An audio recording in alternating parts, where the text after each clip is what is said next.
성경의 땅 이스라엘을 가보셨습니까? 요즘 참 해외여행이 자유롭다 보니까 우리 성도님들 가운데도 해외여행을 가시는 성도님들이 종종 있습니다. 주일날 안 계시면 주로 외국에 가셨습니다. 이렇게 해외여행을 많이 가시는 것을 봅니다. 물론 여러 가지 여건으로 가시고 싶어도 못 가시는 분들도 많이 계시지만은 저는 이왕 우리가 해외여행을 갈 것 같으면 저는 성경의 땅을 한번 좀 가보시라고 권해드리고 싶습니다. 세상에 아름답고 좋은 볼 곳도 많이 있고 휴식을 취할 수 있는 곳도 많이 있지만은 이왕이면 우리 믿음의 사람들이 성경의 땅에 가서 그곳을 택하셔서 계시의 역사를 보여주시는 하나님의 숨결과 손길을 느낄 수 있다면 얼마나 감격스러울까 하는 생각을 해봅니다. 물론 우리가 저 천국을 바라보며 성경의 땅 한 번도 안 가보고 사셔도 상관없지만은 이왕 외국을 가실 것 같으면 저는 성경의 땅을 한번 가보시라고 권해드리고 싶습니다. 저도 박사과정 유학을 할 때 하나님의 은혜로 이스라엘에서 여름 학기 한 학기를 공부할 수 있는 기회를 가졌습니다. 공항에 아마 벤구리온 공항이죠. 공항에 내려서 예루살렘으로 들어가는데 가슴이 굉장히 벅찼습니다. 그리고 예루살렘에 내려서 숙소로 들어가면서 옆에 이렇게 땅이 조금 보이길래 제가 그 흙을 이렇게 손으로 조금 쓸어 담아서 만져보았습니다. 2000년 전 혹시 우리 예수님이 밟으셨던 그 흙일까 그런 생각을 어리석은 생각인지 몰라도 하면서 감격에 젖었었던 생각도 있고 그곳에 지내면서 참 이런 척박한 땅에 주님께서 오셨는가 또 이런 험악한 땅에 오셨는가 하는 생각을 하며 참 많은 생각들을 했던 적이 있습니다. 이스라엘을 가보시면 큰 호수가 두 개가 있습니다. 어떤 호수인지 아시겠습니까? 북쪽에는 갈릴리 호수라고 하는 호수가 있고 남쪽에는 사해라고 하는 호수가 있습니다. 성경에는 사실 갈릴리 호수도 갈릴리 바다라고 되어 있죠. 그죠? 긴네렛이다, 게네사렛이다, 디베랴 바다다 하는 이름 등으로 불리어집니다. 근데 사실은 육지로 둘러싸여 있는 호수입니다. 원래 이 히브리어의 호수, 얌이라고 하는 것이 물이 많이 모인 곳이다. 히브리어의 바다라고 하는 것이 물이 많이 모인 곳을 다 바다라고 부릅니다. 그런데 지금의 이 지리학적인 개념으로 하면은 육지로 둘러싸여 있는 호수인데 이스라엘 땅에 비해서는 아주 큰 호수라고 할 수가 있습니다. 또 남쪽으로 오면은 사해, 이 사해도 그야말로 죽음의 바다인데 사실은 육지로 둘러싸여 있는 큰 호수입니다. 성경에는 염해다, 소금 바다다, 아라바 바다다, 동해다, 또 그냥 바다로도 불리어지는 것이 이 사해입니다. 그런데 이 큰 호수가 두 개가 있는데 이 두 호수를 가보면 이 두 호수의 풍광이 아주 극명하게 대조적입니다. 제가 예루살렘에 있으면서 여름이었는데 예루살렘은 굉장히 좀 우중충합니다. 습해질이 많고 그러다가 이제 잠깐 시간을 내서 함께 공부하시는 목사님들과 함께 갈릴리 호수를 향해 가보았는데 이 갈릴리 호수는 정말 아름답습니다. 우리가 옛날에 불렀던 어린이 찬양 가운데 갈릴리 그리운 동산, 꽃이 피는 동산 이런 찬양도 있는데 정말 그리운 동산, 꽃이 피는 동산이었습니다. 물이 얼마나 맑은지요. 북쪽에서 그 헤르몬산이라고 하는 만년설이 덮여있는 약 한 해발 2760m, 한 2800m 되는 산에서부터 녹아내린 만년설이 지하로 흘러 들어와서 이 요단강이 발원하는 이 갈릴리로 들어오게 됩니다. 그래서 이 맑은 물이 계속 요단강을 향해 흘러내리고 얼마나 그 속에 어족이 풍부해서 물고기도 많이 살고 주위가 너무나 푸르르고 편하고 아름다운 호수가 이 갈릴리 호수였습니다. 그런데 사해는 정 안 됩니다.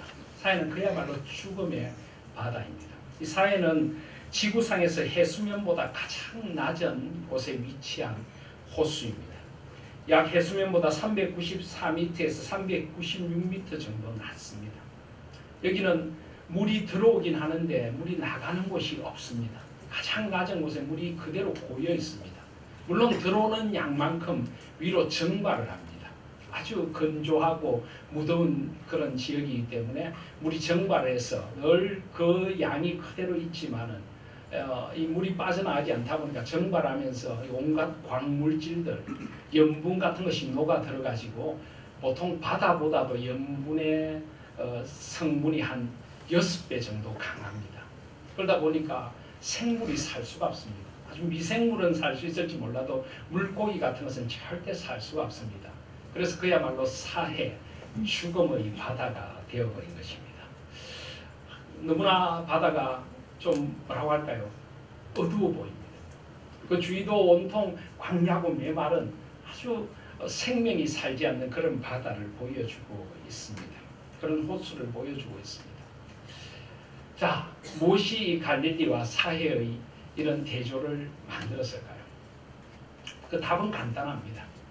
갈릴리 호수는 끊임없이 새로운 물을 받고 끊임없이 흘려보내기 때문에 끊임없이 흐르면서 새로운 물들을 계속 공급받고 물을 요단강으로 계속 흘려보내며 생명의 물을 유지하고 있습니다. 근데 사해는 고여 있습니다. 절대 내어보내지를 않습니다. 그러다 보니 썩고 죽어가게 되는 것입니다. 우리 사람도 마찬가지이고 이 세상에 물질이든 지식이든 모든 것이 마찬가지입니다. 흘려보내야만 되는 것입니다. 흘려보내야만 새 것이 임하고 흘려보내야만 그곳에 생명이 살아납니다. 움켜쥐면 내 것만 누리겠다고 움켜쥐면 그것은 반드시 썩고 죽게 되어 있는 것입니다. 바로 이 갈릴리 호수와 사해라고 하는 호수가 우리에게 보여주는 성경적인 교훈이라고 할 수가 있습니다. 하나님께서는 우리를 갈릴리 호수 같은 사람으로 불러주셨습니다. 하나님께서 아브라함을 부르실 때에 내가 너를 통하여 민족을 축복하겠다. 너는 복의 통로가 되라. 너는 복이 될지라. 그 복을 흘려보내는 사람이 되라고 불러주신 것입니다. 사해와 같았던 우리들을 불러주셔서 우리에게 그리스도의 생명을 만나게 해주시고 성령 하나님이 임하시면 성령 하나님은 역동적으로 우리를 새롭게 하시는 영이시고 성령 하나님 우리가 갈릴리 호수 같은 맑고 푸르고 생명이 넘치는 사람이 되어서 우리가 가진 것들을 흘려보내고 우리가 가진 모든 것들을 나누면서 복의 통로가 되는 삶을 살게 해주시는 줄 믿습니다. 우리 옆에 분들과 한번 축복하실까요? 성령 강림절을 맞아 갈릴리 호수 같은 사람이 되십시다. 우리 옆에 분 한번 축복하시겠습니다. 혹시 또 옆에 분 보고 당신 혹시 사해입니까? 뭐 이렇게 묻지 마시길 바랍니다. 네, 그런 갈릴리 호수 같은 사람이 되길 원하십니다. 하나님께서 아브라함을 그렇게 불러주셨는데 우리가 창세기 12장에서 만나는 아브라함은 자칫 갈릴리 호수가 아니라 사해가 되어버릴 뻔했습니다. 그런 생의 위기를 만났을 때, 기근을 만났을 때 그런 하나님의 뜻을 구하고 하나님 왜 제가 이 땅에서 기근을 만나야 합니까? 하나님께서 보내주신 약속의 땅이 아닙니까? 하나님께서 저를 통하여 이 땅에서 이루시고자 하는 일이 있어 저를 복되게 하러 보내주셨는데 왜 제가 인생의 기근과 아픔을 만납니까? 그곳에 무릎 꿇고 그곳에서 하나님 나라의 비전을 구했어야 하는데 그래서 그런 기근을 만난 이웃들을 돌아보며 아브라함은 사실 그때도 상당한 거부였습니다. 오히려 이웃들이 기근을 만났을 때 아브라함은 그들에게 그 기근을 살아갈 수 있는 복의 통로가 되어야 될 텐데 그는 자기 혼자 살자고 그 움켜쥐고 있는 재산을 나눌 생각은 하지 않고 오히려 그 재산을 보호하고 더 늘리고자 애굽을 향해 내려갔습니다. 그는 스스럼 없이 그의 목숨을 위해 거짓말을 했고 바로가 주는 재산을 받아치웠습니다. 하나님 나라의 비전을 잃어버리고 믿음을 잃어버린 하나님의 백성이 되었던 것입니다. 그는 사해로 전락할 뻔했습니다. 그런데 그런 아브라함을 하나님께서 찾아가셔서 다시 한번 바로의 집에 재앙을 내리셔서 그 재앙을 막으시고 그 복의 통로가 끊어지는 재앙을 막으시고 아브라함을 그곳에서 불러내셨습니다. 그리고 오늘 말씀해 보면 아브라함이 거기서부터 다시 이 약속의 땅 남방 네겝으로 올라갑니다. 13장 1절에 보시면 아브라함이 애굽에서 그와 그의 아내와 모든 소유와 롯과 함께 네겝으로 올라갔더라. 지금처럼 차도 있지 않고 그의 가솔들과 육축들을 거느리고 이 길을 올라간다는 것은 상당한 시일이 걸리는 길입니다. 여러분, 아브라함이 이 길을 걸어 올라가면 무슨 생각을 했을까요? 여러분이 아브라함이라면 무슨 생각을 하며 이 길을 올라갔겠습니까? 그는 이방 왕 애굽의 바로에게 준엄한 책망을 드렸습니다. 너가 어찌하여 이렇게 왔느냐? 여기 내 아내가 있다. 내 아내를 보라. 너가 어찌하여 이렇게 행하였느냐? 그는 3번씩이나 어찌하여로 반복되는 준엄한 책망을 듣고 그 길을 올라가고 있습니다. 그의 마음은 쓰라렸을 것입니다. 내가 어쩌다가 이렇게 되어버렸을까? 하나님께서 하나님 나라의 비전을 주신 내가 어쩌다가 이 비전을 잃어버리고 세상 사람들에게 책망을 듣는 부끄러운 나가 되었을까? 그나마 이 길을 올라가며 깊이 가슴 속으로 울음을 삼키며 하나님 앞에 회개의 시간을 가졌을 것입니다. 그는 다시 하나님 앞에 돌아가고 싶었을 것입니다. 그래서 그가 2절에 보면 아브라함에게 가축과 은과 금이 풍부하였더라. 3절에 보면 그가 네겝에서부터 길을 떠나 그는 네겝으로 올라가자마자 다시 길을 떠납니다. 어디로 갑니까?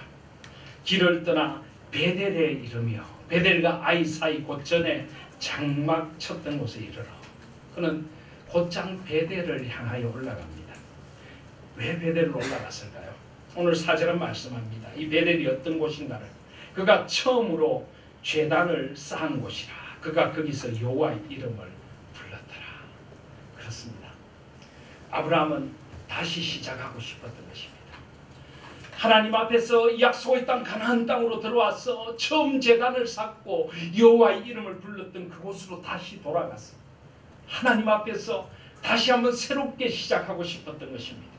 그 약속을 붙들고 이제는 믿음의 사람으로 다시 한번 회복되기를 원하며 그는 그곳을 향하여 올라갔던 것입니다.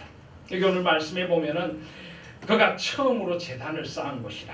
그런데 사실 여러분 기억력이 좋으신 분들은 기억하겠지만은 창세기 12장 6절 7절을 보시면 아브라함이 처음 제단을 쌓은 곳은 베델이 아닙니다. 12장 6절에 보시면 아브라함이 그 땅을 지나 세겜 땅 모래 상수리 나무에 이르니 그때 가나안 사람이 그 땅에 거주하였더라. 7절에 보면 여호와께서 아브라함에게 나타나 이르시되 내가 이 땅을 내 자손에게 주리라 하신지라. 자기에게 나타나신 여호와께 그가 그곳에서 제단을 쌓고 먼저 세겜 땅에서 제단을 쌓고 8절에 보면 베델 동쪽 산으로 옮겨가서 거기서도 여호와께 제단을 쌓고 여호와의 이름을 부릅니다. 성경이 모순될까요? 제가 자주 말씀드리지만 성경이 모순될 때 우리가 가져야 할 가장 처음 자세가 무엇일까요? 성경은 무조건 옳습니다. 우리가 잘 몰라서 그런 것입니다. 우리는 말씀을 그렇게 대해야 합니다. 사실 여기 13장 4절에 처음으로 제단을 쌓았다. 리손이라고 하는 말인데요. 이 말은 처음으로라기보다는 초창기 때 그가 초창기 때 제단을 쌓은 곳으로 올라갔습니다. 그리고 가만히 보시면요. 13장 4절에 보면 거기서 여호와의 이름을 불렀더라 라고 하는데 창세기 12장을 보시면요. 여호와의 이름을 불렀던 곳 처음 여호와의 이름을 불렀던 곳이 바로 이곳입니다. 베델과 아이 사이 12장 8절입니다. 그가 제단을 쌓고 또 장소를 옮겨 제단을 쌓으며 이제는 여호와의 이름을 부르며 하나님을 진정으로 예배했다. 여호와의 이름을 불렀다는 것은 뭔가 그가 맹세를 했다는 뜻일 수도 있습니다. 하나님 앞에서 이제 하나님의 백성답게 하나님 나라의 비전을 안고 살아가겠습니다. 그러나 하나님의 이름을 부르며 하나님 앞에서 약속했던 그곳 그 여호와의 이름을 불렀던 곳으로 다시 돌아갑니다. 다시 시작하고 싶었기 때문입니다. 사랑하신 여러분, 저는 이때 성령 하나님의 은혜가 아브라함에게 임했다고 믿습니다. 구약은 신약처럼 성령 하나님에 대한 명시적인 언급이 많이 나오지 않습니다. 아직 구원의 그 역사적인 경륜으로 볼 때 오순절 성령 강림 때까지 구약에는 이 성령에 대한 언급이 많이 나타나진 않습니다. 그렇지만은 대전제적으로 창세기 1장 2절에 보시면은 땅이 혼돈하고 흑암이 깊음 위에 있을 때, 땅이 혼돈하고 공허하며 흑암이 깊음 위에 있을 때 하나님의 영은 수면 위에 운행하시니라. 바로 혼돈과 공허를 잠재우고 흑암을 깨트리고 빛으로 새로운 창조로 임하시는 분이 성령 하나님이십니다. 그러므로 이때 성령 하나님께서 아브라함에게 새 마음을 주셨을 것입니다. 새로운 비전을 주셨을 것입니다. 이제는 하나님의 사람으로 새롭게 시작하도록 성령 하나님께서 그에게 꿈을 다시 불어넣어 주셨다고 저는 믿습니다. 그렇습니다. 성령 하나님은 우리에게 새롭게 시작하도록 해주시는 영입니다. 우리는 언제라도 성령 하나님 앞으로 돌아가서 새롭게 시작할 수가 있습니다. 세상에서는 그것이 쉽지 않습니다. 우리가 흔히 세상에서 살다 보면 세상 사람들이 잘 하는 말이 있죠. 한 번 찍히면 끝이다. 세상에서는 한 번 찍히면 끝입니다. 어떤 사람에 대한 인상이 잘 지워지지가 않습니다. 어떤 사람에게 어떤 낙인을 찍으면은 우리는 계속 그 사람을 그런 눈으로만 바라봅니다. 그러나 하나님은 절대 그렇지 않으십니다. 하나님은 언제나 우리에게 새롭게 시작할 소망을 주시는 분인 줄 믿습니다. 어떤 사람이라도 어떤 실수와 아픔 속에서도 주님 앞에 다시 돌아갈 때 주님은 온전히 우리를 새롭게 받아주시고 다시 한번 온전히 그 자리에서 새롭게 시작하시도록 역사해 주시는 하나님이신 줄 믿습니다. 그러므로 하나님 앞에 돌아가셔야 합니다. 그리고 특별히 우리가 첫 마음을 잃어버리면 안 되는 것입니다. 하나님께서는 에베소 교회를 향하여 어떤 말씀을 주셨습니까? 요한계시록 2장에 보시면은 2장 5절에 2장 4절에 그러나 너를 책망할 것이 있나니 너의 처음 사랑을 버렸느니라. 그러므로 어디서 떨어졌는지를 생각하고 회개하여 처음 행위를 가지라. 만일 그리하지 아니하고 회개하지 아니하면 내가 내게 가서 내 촛대를 그 자리에서 옮기리라. 귀 있는 자는 성령이 교회들에게 하시는 말씀을 들을지어다. 아멘. 처음 사랑을 잊어버리면 안 됩니다. 저는 조금 아픔으로 이 말씀을 읽습니다. 우리 하나님교회가 처음 시작되었을 때 또 이곳 가양동 예배당에서 새롭게 시작했을 때 우리가 아직도 그 첫 마음을 잃어버리지 않고 있는지 우리 자신을 돌아봅니다. 금요 기도회를 이곳에서 다시 시작하게 되었을 때 그 첫 마음을 우리가 잃어버리지 않고 있는지 점점 비어가는 자리들을 바라보면서 점점 교회에 대한 사랑과 관심이 열려져 가는 모습들을 바라보면서 우리의 그 첫 마음이 이렇게도 빨리 식어버릴 수 있는가. 물론 가장 큰 책임은 목회자인 저에게 있겠지만 저는 이 첫 마음을 우리가 잃지 않았으면 좋겠습니다. 하나님께서 아브라함을 첫 마음으로 돌아가게 해주신 것입니다. 처음으로 다시 돌아가야 될 줄 믿습니다. 그리고 아브라함은 하나님께 제단을 쌓고 예배를 하고 여호와의 이름을 부릅니다. 자, 그런데 여러분 그런 이후에 아브라함에게 또 다른 시험이 다가옵니다. 이럴 수가 있습니까? 네, 이럴 수가 있습니다. 여러분 그런 경험 없으십니까? 우리가 굉장히 은혜를 받고 나면은 꼭 은혜 받은 자리를 흐트리려고 하는 사탄의 장난이 있다는 것 여러분 아십니까? 이런 영적인 세계가 분명히 있습니다. 우리 학생들에게 오늘 제가 일부 예배를 드리며 그런 이야기를 했습니다. 우리 학생들에게 수련회 가서 겁나게 은혜 받고 정말 막 새 사람이 되어서 집에 딱 왔는데 갑자기 동생이 애모해가지고 확 내게 만들지. 갑자기 엄마가 그냥 갑자기 열받게 만드시지 하니까 예, 학생들도 그러더라고요.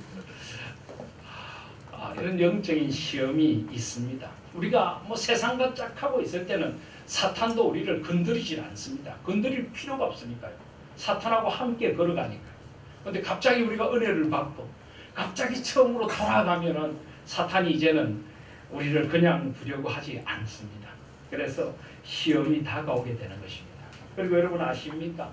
하나님께서도 어느 정도는 이 시험을 허용하십니다.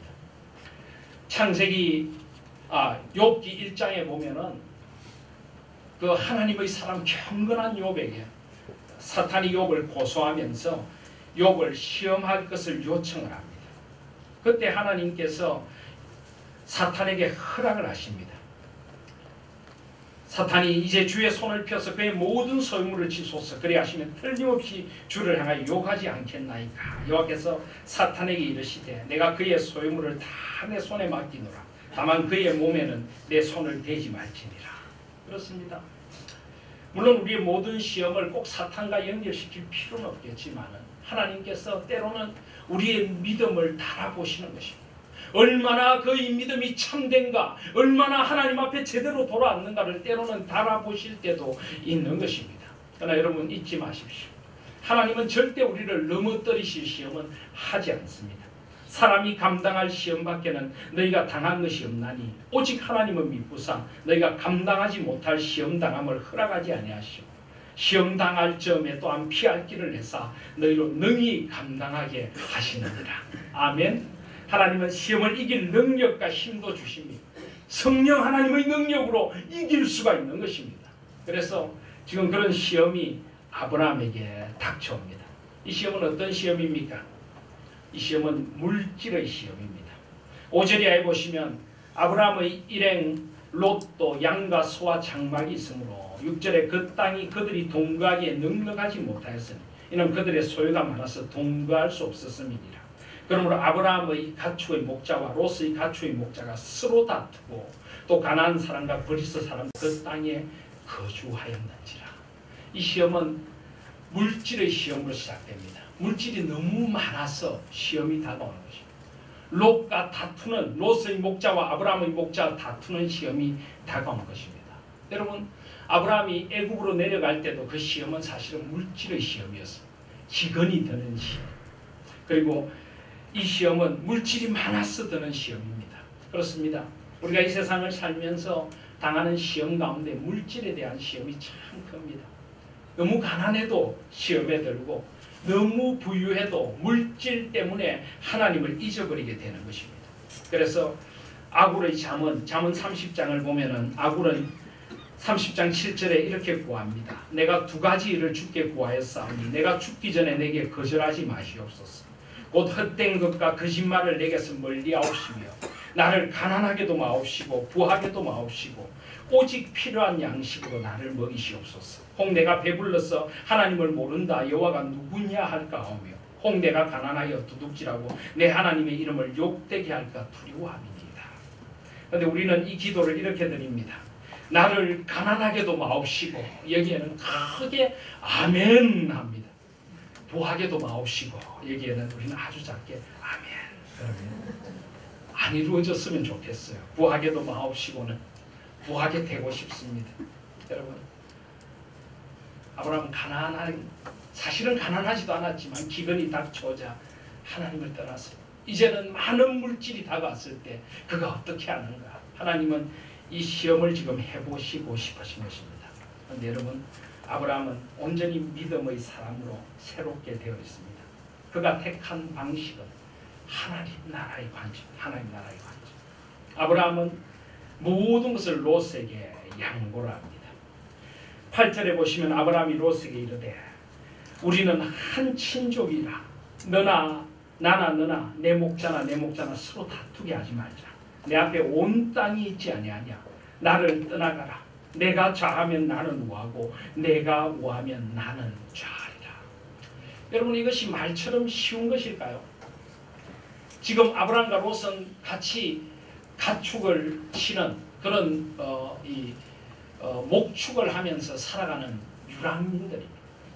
이 가나안 땅은 비가 잘 안 내리는 땅이라서 목초지가 얼마나 중요한지 모릅니다. 이 목초지가 좋으냐 안 좋으냐에 따라서 부자가 될 수도 있고 아주 가난해질 수도 있습니다. 그런데 아브라함은 모든 우선권을 롯에게 양보합니다. 가장 좋은 땅을 너가 가져라. 그럼 어떻게 이렇게 양보할 수 있을까요? 롯의 삼촌이니까 조카가 불쌍해서 양보할 수 있을까요? 롯도 상당히 많은 재산을 가지고 있습니다. 근데 아브라함이 이렇게 양보할 수 있는 이유가 무엇일까요? 그는 재산이 아니라 재물이 아니라 하나님을 택했기 때문에, 재물이 조금 더 많아서 그가 행복할 것이라고 생각하지 않고 오히려 하나님의 뜻에 따라 양보하고 하나님의 나라를 위하여 그는 롯에게 모든 것을 줌으로써 하나님을 택하기로 한 것입니다. 아브라함이 애국으로 내려갔을 때 그가 지은 죄는 거짓말보다 더 큰 하나님을 신뢰하지 않는 죄였습니다. 기근이 그 땅에 찾아오더라도 하나님께서 능히 감당하도록 해주시리라는 믿음이 없었습니다. 그러나 이제는 아브라함은 믿음의 사람이 된 것입니다.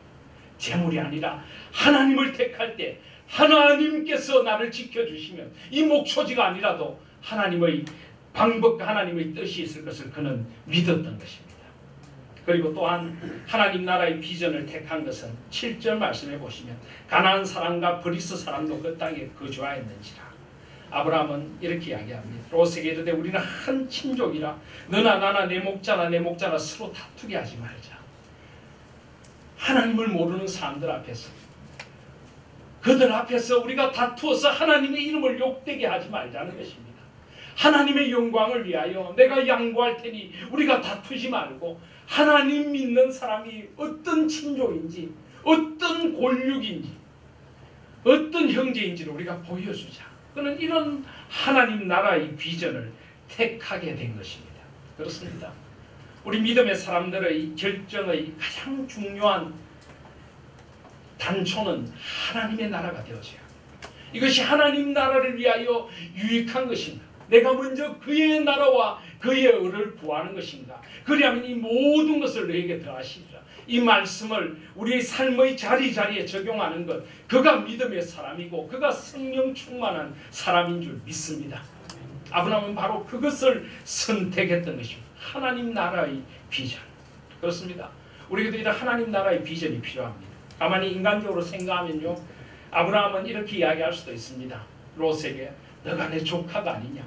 사실은 롯이 아버지가 죽고 난 뒤에 아브라함이 이때까지 데려다녔어. 너가 이룬 재산도 사실은 내 덕이 아니냐. 이제는 나한테 양보해라. 아브라함은 얼마든지 그렇게 이야기할 수가 있습니다. 그러나 그는 그런 길을 택하지 않고 하나님 나라의 꿈을 택했던 것입니다. 교회 안에서도 이런 하나님 나라의 비전이 필요합니다. 예를 들어 이런 경우들이 있습니다. 뭐 내가 예를 들어 어떤 전도회나 어떤 팀의 회장이나 팀장을 맡게 되는데 앞에 사람이 참 훌륭하게 잘한 것입니다.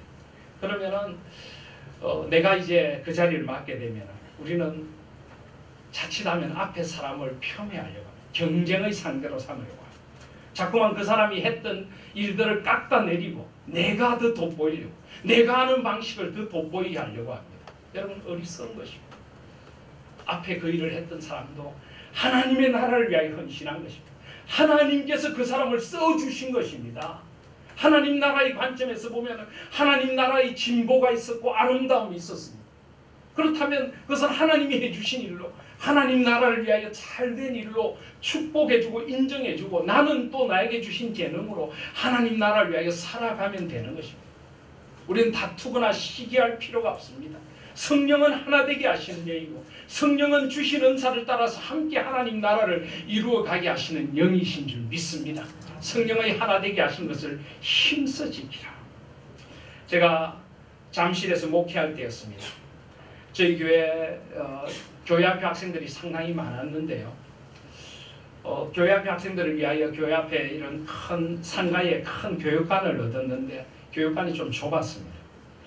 그런데 바로 앞에 이 큰 상가에 오른쪽에는 우리 교회 교육관이 있고 왼쪽에는 술집이 있었습니다. 호프집.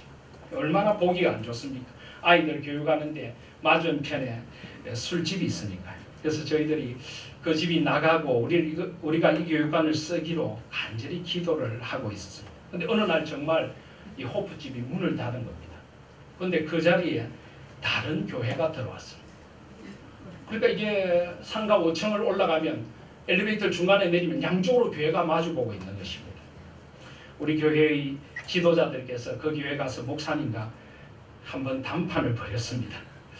그리고는 저보고 한번 만나보라고 해서 제가 그 목사님 만나야 됐습니다. 목사님이 아주 막 경직되어서 저에게 죄송합니다. 제가 들어보니까 이 목사님이 그걸 모르셨어요. 외국에서 자란 목사님이고 청소년 사역을 하는데 지하에서 예배를 드리다가 교회당이 너무 좁은데 싼 곳에 하나가 나니까 그냥 왔는데 와보니까 앞에 교회당이 있어서 마침 저를 찾아오려다가 먼저 우리 쪽에서 찾아간 거였어요. 듣고 보니까 충분히 납득이 되었습니다. 그래서 제가 그 목사님께 이렇게 이야기했습니다. 목사님 정말 잘 오셨습니다. 술집이 나가고 교회가 왔으니 얼마나 잘 된 것입니까? 정말 감사합니다. 그리고 이 상가에 다른 가게들이 많은데 우리가 절대 하지 말아야 될 것은 두 교회가 다투고 경쟁하는 것입니다. 우리는 한 형제이고 함께 하나님 나라를 세워가야 합니다. 그리고 우리 교회가 그 교회보다 적어도 그 당시로서는 한 15배 이상 크니까 우리 교회가 그 교회를 도와주겠습니다. 개척교회니까. 그래서 그쪽은 주일 예배, 주일 낮 예배를 드리고 우리는 어린이 주일학교 예배를 드리니까 그쪽 예배 시간을 일단 설정하면 우리가 시간을 바꾸어서라도 방해가 되지 않도록 하겠습니다. 그리고 그 교회에서 필요한 일이 있으면 우리 교회 시설을 마음대로 쓰십시오. 그래서 두 교회가 함께 하나님 안에서 하나님 나라를 위하여 함께 형제가 돼서 함께 가면 좋겠습니다. 마침 교회 이름도 함께 하는 교회더라고요. 함께 하시죠. 그렇게 했더니 갑자기 목사님이 목사님 앞으로 형님이라고 부르겠습니다. 그래서 친형제같이 친한 목사님이 된 분이 저번에 우리 교회 오셨던 홍민기 목사님입니다. 그렇습니다. 우리가 하나님 나라의 비전을 살아가야 합니다. 성령께서는 하나님 나라의 비전을 열어주시는 분, 새로운 시각을 주시고 새로운 가치관을 주시고 하나님 나라를 위하여 우리를 헌신하게 하시는 분이십니다. 아브라함에게 그런 하나님 나라의 비전이 열려가고 있었던 것입니다. 그런데 여러분 안타깝게도 롯은 그렇지 못했습니다. 10절에 보시면 이에 롯이 눈을 들어 요단 지역을 바라본 적 소알까지 온 땅에 물이 눅눅하니 여호와께서 소돔과 고모라를 멸하시기 전이었습니다. 여호와의 동산 같고 애굽 땅과 같았더라. 롯은 눈을 들어서 바라보는데 그의 눈은 하나님 나라의 눈이 아니라 철저히 세상의 계산적인 눈, 철저히 이기적인 눈, 철저히 물질주의의 건강 눈으로 그는 그 땅을 바라봅니다. 그리고는 그 땅을 택하게 되는 것입니다. 여기 보시면 여호와의 동산 같고 애굽 땅과 같았더라. 여러분 여기에 우리 믿음의 사람들의 문제가 있습니다. 여호와의 동산은 하나님의 임재가 있는 하나님의 땅입니다. 애굽은 세상의 문명을 이루는 세상에 속한 땅입니다. 그런데 이 두 가지를 우리는 동일선상에 놓고 같이 보는데 문제가 있습니다. 한쪽 발은 하나님께 디디고 하나님을 섬기면서 한쪽은 세상에 걸쳐놓고 똑같이 두 가지를 같이 놓고 이것도 누리고 저것도 누리는 여기에 우리의 문제가 있는 것입니다. 이것이 바로 두 마음을 품은 자입니다. 여호수아서 24장을 보면 여호수아는 이스라엘 백성들의 유언을 남깁니다. 너희가 강 저편에서 섬기던 신이 좋게 보이거든 그 신을 택하라. 그러나 오늘 나와 내 집은 여호와만 섬기겠노라. 믿음의 사람은 여호와도 섬기고 세상도 섬기는 사람이 아니라 여호와만 섬기는 사람이 되어져야 될 줄 믿습니다. 이것은 하나님만 섬기고 교회 일만 하고 다른 세상 것 아무것도 하지 말라는 것이 아닙니다. 오직 하나님만 우리에게 절대 가치로 두고 나머지 것들을 전부 상대화시키라는 것입니다. 이를 해도 하나님의 나라를 위하여 돈을 벌어도 하나님의 나라와 축복의 통로가 되기 위하여 무엇을 정할 때도 이것이 과연 하나님 나라의 우선이 되는가 유익이 되는가 아니면 내가 돈을 버는데 더 좋은가 이 두 가지를 같이 놓으면 안 되는 것입니다. 그런데 얼마나 많은 믿음의 사람들이 이 두 가지를 같이 놓고 합리화시킵니까? 세상에서 내가 일단 잘 되어야지. 세상에서 성공해야지. 세상에서 많은 것들을 누려야지. 그리고 하나님도 그것을 원하실 거예요. 그러면서 하나님에 대한 우리의 마음을 온통 세상에 쏟으면서 우리는 여호와의 동산 같고 애국과 같은 두 가지를 같이 놓고 하나도 놓치지 않으려고 합니다. 바로 롯이 그런 사람이었습니다. 그래서 결국 그는 떠나갑니다. 11절에 보시면 롯이 요단 온 지역을 택하고 동으로 옮기니 그들이 서로 떠난지라. 12절에 보면 아브라함은 가나안 땅에 거주하였고 롯은 그 지역의 도시들에 머무르며 그 장막을 넘겨 소돔까지 이르렀더라. 결국 세상을 향해 그는 한 걸음 한 걸음 나아가다가 13절에 보시면 소돔 사람은 여호와 앞에 악하며 큰 죄인이었더라. 결국 그는 분별력 없이 세상의 악에 빠지고 마는 것입니다. 14절에 보시면 그렇게 롯을 떠나보낸 후에 아브라함은 씁쓸합니다. 롯이 아브라함을 떠난 후에 여러분 이때 아브라함의 마음이 어땠을까요? 여러분 그런 경험 없습니까? 후배하고 밥을 먹으면서 고기가 한 조각 남았습니다. 후배에게 자네가 먹지. 그럼 후배가 선배님 드시죠. 한번 좀 양보하고 서로 밀고 당기는 게 인지상정인데 너가 먹지 하자마자 아무런 양보 한마디 없이 네 하고 덥석 먹어버립니다. 죽고 난 뒤에도 마음이 섭섭하죠.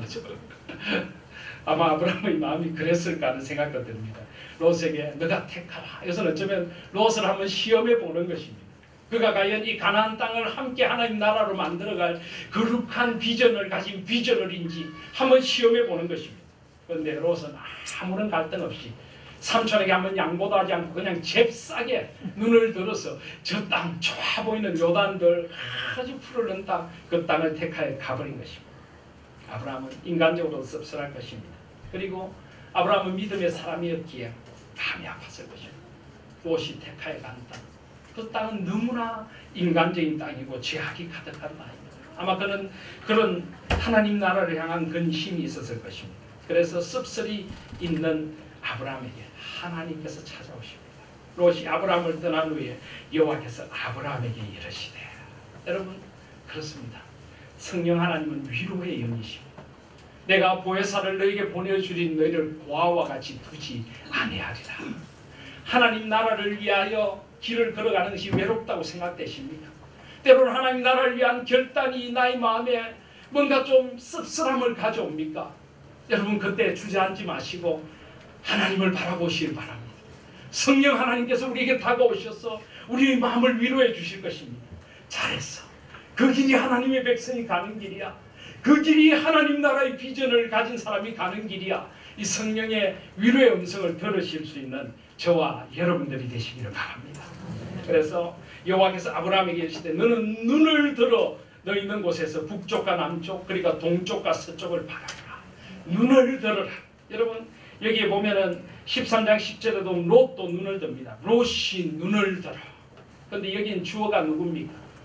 롯입니다. 롯. 세상의 눈을 들어. 그러나 여기 14절에 눈을 들어는 주어가 누굽니까? 하나님이십니다. 명령형입니다. 너는 눈을 들어라. 너희 인간적인 눈, 세상의 눈이 아니라 하나님 나라의 눈을 들어라. 나의 눈으로 세상을 새롭게 보라. 하나님 나라의 비전으로 세상을 새롭게 보라.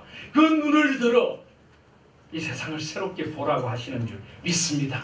사랑하시는 여러분, 성령 하나님은 우리의 눈을 열어주시는 분이십니다. 우리가 멀리 깊게 넓게 바라보게 해주시는 분인 줄 믿습니다.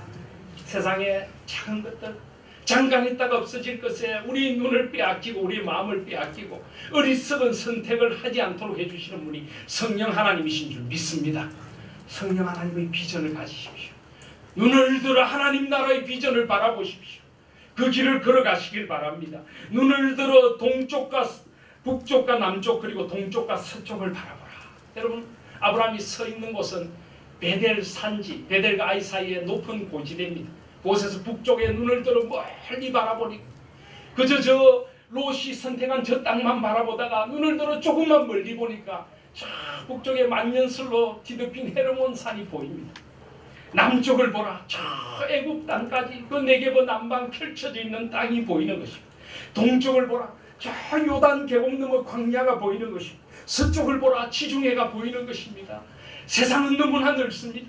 하나님 나라의 일을 해야 할 것들은 너무나 많은 것입니다. 그의 마음이 부풀어 오릅니다. 하나님 나라의 비전으로. 그래 이거야. 하나님 앞에서 내가 이 땅을 복되게 하며 살아야지. 이제 하나님께 주시는 새로운 비전을 안고 여호와의 영이 계시는 곳에는 자유가 있느니라. 그런 한껏 부풀어오는 자유인으로 서게 되는 것입니다. 바로 그곳에 하나님의 은혜가 임합니다. 15절에 보시면 보이는 땅을 내가 너와 내 자손에게 주리니 영원히 이르리라. 영원한 약속. 여러분 영원한 은혜를 붙드시길 바랍니다. 잠깐 있다가 사라질 그것 때문에 우리의 이 소중한 인생을 망치시지 마시고 영원한 하나님의 비전을 붙드시기를 바랍니다. 내가 내 자손이 땅의 티끌 같게 하리니 사람이 땅의 티끌을 능히 셀 수 있을진데 내 자손도 세리라. 너는 일어나 그 땅을 종과 행으로 두루 다녀보라. 내가 그것을 내게 주리라. 하나님은 반드시 더 큰 비전, 더 큰 꿈을 예비해 놓고 우리를 그곳으로 인도하시는 분인 줄 믿습니다.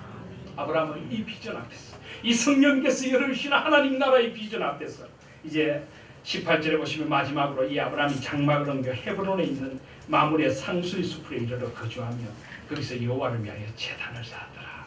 그는 제단을 쌓고 예배하며 하나님 앞에서 이제 새로운 하나님 나라의 비전의 길을 시작하게 되는 것입니다. 사랑하시는 여러분, 이제 말씀을 맺으려고 합니다. 오늘 우리는 롯과 아브라함을 만납니다. 사실 우리의 삶에는, 우리 마음에는, 우리가 하나님 나라에 갈 때까지 우리에겐 사실 롯과 아브라함이 공존한다고 저는 믿습니다. 우리가 점점 세상을 바라보고 점점 세상을 향해 나아가면요, 우리도 롯이 될 수 있는 것입니다. 여러분, 롯이 아브라함을 따라다니면서 제일 많이 본 게 무엇일까요? 제단을 쌓는 것입니다. 그런데 이 창세기에 보면요, 롯의 이야기가 상당히 많이 나오는데 롯은 자기 손으로 제단을 쌓았다는 게 보이지 않습니다. 그저 아브라함의 신앙의 편성에서 살아가지 자기의 무릎을 꿇고 자기 입술로 하나님을 고백하며 예배하며 결단하며 그는 그의 삶을 그렇게 살아가지 않았던 것입니다. 우리도 롯이 될 수가 있습니다. 아무리 신앙생활 오래 해도요, 내가 하나님 나라를 위해 결단하고 내가 포기해야 될 것을 포기하고 내려놓을 것을 내려놓고 하나님 나라의 비전을 붙들지 않으면 우리도 롯이 될 수 있는 것입니다. 그래서 성경은 우리에게 성령의 충만을 받으라라고 합니다. 이것은 수동태 명령입니다. 성령은 내가 마음대로 할 수 없고 하나님이시기에 하나님의 주권적으로 임하시지만 그러나 우리는 받아야 합니다. 우리는 성령의 충만을 사모하고 매일매일 하나님 나라를 꿈꾸면서 우리의 눈을 들어 하나님 나라의 비전을 발견하고 먼저 그의 나라와 그의 의를 구하며 매일매일 하나님 나라의 기도를 드리며 우리는 하나님 나라의 비전에 가까이 갈 때 이 성령의 비전이 열려질 줄 믿습니다. 그런 교회와 그런 우리들이 되길 바랍니다. 그런 의미에서 저는 주기도문이야말로 우리가 매일 드려야 할 성령의 비전을 우리에게 열어주는 기도라고 믿습니다. 하늘에 계신 우리 아버지, 눈을 들어 하늘에 계신 우리 아버지를 보시길 바랍니다. 하늘에 계신 우리 아버지여, 이름이 거룩히 여김을 받으시오며 아버지 이름을 거룩히 여기도록 아버지 이름의 영광을 위하여 살게 하여 주시고 아버지의 나라가 오게 하시며 아버지의 나라가 이 땅에 임할 수 있도록 나라에 임하옵시고 아버지의 뜻이 하늘에서 이루어진 것처럼 땅에서도 이루어지게 하여 주시옵소서. 아버지의 나라의 비전을 꿈꾸는 것입니다. 오늘 우리에게 일용할 양식을 주옵시고 나의 모든 삶이 아버지의 것으로부터 아버지의 은혜입니다. 우리가 우리에게 잘못한 사람을 용서해 준 것처럼 우리 죄를 용서해 주시고 우리에게 하나님 나라의 복을 흘려보내고 다른 이들을 용서하고 용서의 삶을 살고 이 땅의 죄와 이 땅의 세속의 물결을 이기게 해 주시고 우리를 시험에 빠지지 않게 하시고 다만하게 쓰고옵소서. 나라와 권세와 영광이 아버지께 영원히 있사옵나이다. 영원히 아멘. 여러분, 이 거룩한 기도를 매일매일 드리며 아버지의 나라, 아버지의 이름, 아버지의 뜻, 아버지의 꿈을 살아가실 수 있는 저와 여러분들 되시기를 주님의 이름으로 축복드립니다.